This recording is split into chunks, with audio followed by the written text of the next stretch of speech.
अस्सलाम वालेकुम दोस्तों, उम्मीद करता हूं आप खैरियत से होंगे। आज की हमारी वीडियो का टॉपिक इमॉक्सल सिरप के ऊपर है, जो कि 125 मिलीग्राम पर 5 ml और 250 मिलीग्राम पर 5 ml की स्ट्रेंथ के साथ अवेलेबल होता है। इसको इमॉक्सल प्लेन और इमॉक्सल फोर्ड के नाम से जाना जाता है। इसमें जो एक्टिव इंग्रेडिएंट है वो इमॉक्सिसिलिन है और इमॉक्सल के नाम से ये मोस्टली प्रिस्क्राइब किया जाता है। पेनिसिलिन के साथ इसका तल्लक है, जो कि बैक्टीरियल इन्फेक्शन के ट्रीटमेंट में मोस्टली प्रिस्क्राइब किया जाता है।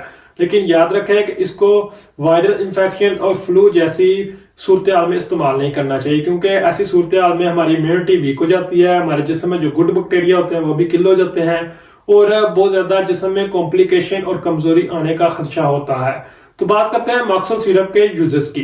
इमॉक्सल सिरप को जिन बच्चों को दांत में दर्द वगैरह का मसला है, डेंटल अब्सेस वगैरह का मसला है, दांत की सफाई के बाद बैक्टीरियल इन्फेक्शन होने का खदशा है, तो उन बच्चों में इसको इस्तेमाल कर सकते हैं।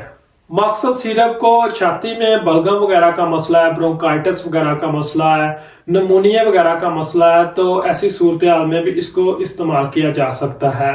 खांसी, सांस में तंगी, छाती में बलगम वगैरह का बनना, इन तमाम के ट्रीटमेंट में इसका काफी अच्छा रिस्पॉन्स है। इसी तरह इमॉक्सल सिरप को जिन बच्चों को चेहरे में बहुत ज्यादा रेडनेस, इन्फेक्शन और साइनोसाइटिस का मसला है, बुखार वगैरह का मसला है, तो ऐसी सूरत हाल में भी इसको इस्तेमाल किया जा सकता है।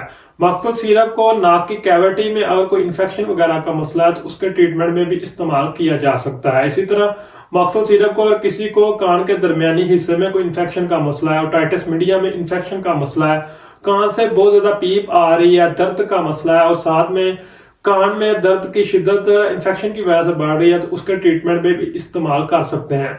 अक्सर हमारे कान, नाक और गले की दवाई जो होती है वो कामल होती है, क्योंकि गले में इन्फेक्शन होने की वजह से भी कान में इन्फेक्शन होने का खदशा होता है।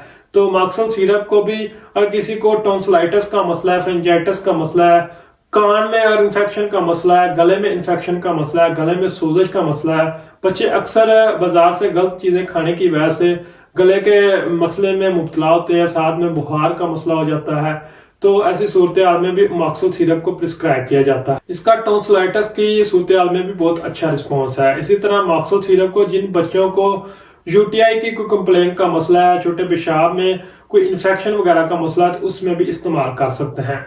इमॉक्सल सिरप को जिन बच्चों को जिस्म में फिंसियां, फोड़े वगैरह का मसला होता है, स्किन सॉफ्ट टिश्यू का इन्फेक्शन का मसला होता है, तो उनमें भी इस्तेमाल कर सकते हैं। इसी तरह इमॉक्सल सिरप को अगर किसी को एक्सीडेंट की वजह से या सर्जरी की वजह से, कोई कट लगने की वजह से कोई जख्म वगैरह का मसला बना हुआ है, तो उससे में बैक्टीरिया से बचाव के लिए इमॉक्सल सिरप को इस्तेमाल किया जाता है, जिससे जख्म बहुत तेजी के साथ खुश्क हो जाता है और क्योर हो जाता है।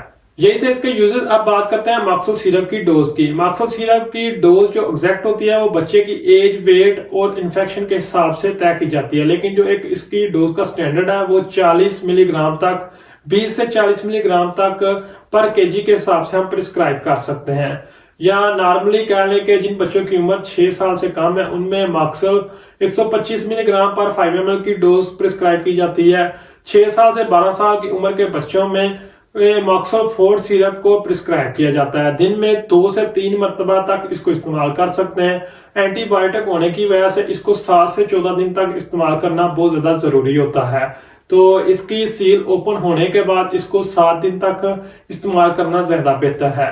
इसके अगर साइड इफेक्ट की बात करें तो इमॉक्सल सिरप के इस्तेमाल करने से हमारे जो इंटेस्टाइन में गुड बैक्टीरिया होते हैं वो भी किल हो जाते हैं, तो इसके इस्तेमाल करने से डायरिया होने का खदशा होता है और मोस्टली इसके इस्तेमाल करने से डायरिया हो जाता है, क्योंकि इसकी मिकदार बिल्कुल कंट्रोल हद तक इस्तेमाल करनी चाहिए। इसी तरह इसके इस्तेमाल करने से यूरिन का कलर डार्क हो सकता है। इस तरह इमॉक्सल सिरप के इस्तेमाल करने से कुछ बच्चों में पेनिसिलिन से एलर्जी का मसला होता है, तो पेनिसिलिन से बहुत ज्यादा सीवियर किस्म की एलर्जी होने का खदशा होता है, तो इमॉक्सल सिरप के इस्तेमाल करने से भी एलर्जी वगैरह का मसला हो सकता है। नाजिया, वोमिटिंग वगैरह का मसला भी हो सकता है। उम्मीद करता हूँ आज की वीडियो आपको पसंद आई होगी। वीडियो को लाइक कीजिए, चैनल को सब्सक्राइब कीजिए। शुक्रिया।